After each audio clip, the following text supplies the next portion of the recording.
লালন সাইজি যারা ভক্তরা আছে, প্রকৃত ভক্ত, তারাও ঘোষণা করেছেন যে লালন শাস্ত্রে বা লালনের মতবাদ অনুযায়ী গাঞ্জা বা মাদক সেবন এগুলো কোনো কিছু নাই, এগুলো বহিরাগতরা এসে করে।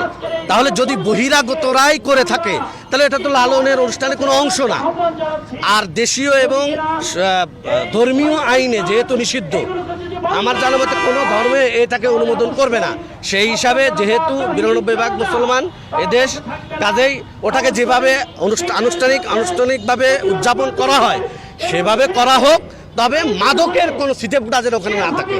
এবং যদি সেখানে মাদকের এই ব্যাপারটা যদি এত সতর্ক করার পরেও যদি আয়োজন করা হয়, তাহলে তাওহিদি মুসলমান ধর্ম বর্ণ নির্বিশেষে যারা আমরা ধর্মপ্রেমিক আছি, আমরা সকল কুষ্টিয়াবাসী ঐক্যবদ্ধভাবে আইন শৃঙ্খলা বাহিনী সহ ঊর্ধ্বতন কর্মকর্তার সাথে নিয়ে প্রয়োজনীয় পদক্ষেপ যা করার আমরা সেই ব্যবস্থা করবো ইনশাআল্লাহ। যে কুষ্টিয়া লালন ফকিরের মাজারে যেন কোনো রকম গাঁজা সেবন না হয়, কারণ এটা মানুষের জন্য ক্ষতিকর।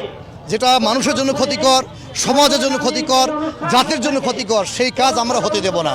এর বিরুদ্ধেই আমরা এখানে উপস্থিত হয়েছি। তাদের কাজ তারা করুক, কিন্তু এই গাঁজা যেন বন্ধ হয়ে যায়, এটা হচ্ছে আমাদের দাবি।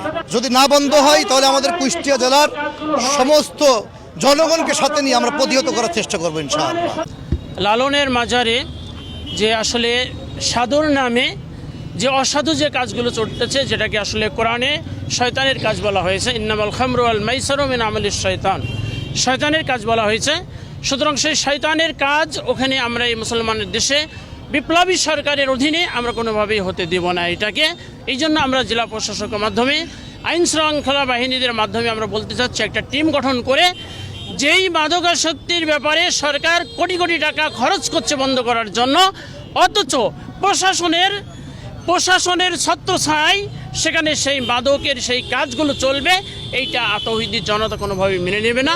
আমাদের দাবি হচ্ছে জেলা প্রশাসক এবং আইন শৃঙ্খলা বাহিনী সহ একটি টিম গঠন করে যে কোনোভাবেই জেনে কোনো গাঞ্জা মদ এগুলো যেন কোনোভাবেই কি হতে পারবে না, তারা সেবন করতে পারবে না। যদি পারে তাহলে আমরা তাওহীদি জনতা, ছাত্র জনতা এবং স্বৈরাচার বিরোধী আন্দোলনে যারা সম্পৃক্ত ছিল তাদেরকে নিয়ে আমরা এক গণ আন্দোলন গড়ে তোলে সেখান থেকে আমরা ওটাকে তছনছ করে ভেঙে দেবো ইনশাআল্লাহ। বাউল ফকির লালন শাহের আখড়াবাড়িতে যে প্রকাশ্যে মাদক সেবনের ব্যাপারটা, এটা বন্ধের জন্য মূলত আমরা এই আন্দোলনটা চালু করছি। যে এখানে আমরা মানে কোনো নির্দিষ্ট গণ্ডির মধ্যে না, আমরা মূলত ধর্ম বর্ণ নির্বিশেষে সব পর্যায়ের লোক, সব দলের সব মতের জনগণকে সাথে নিয়ে আমরা মূলত এই আন্দোলনটা করতে চাচ্ছি, যে প্রকাশ্যে যেন লালনের আখড়া বাড়িতে এই মাদক সেবনটা বন্ধ হয়।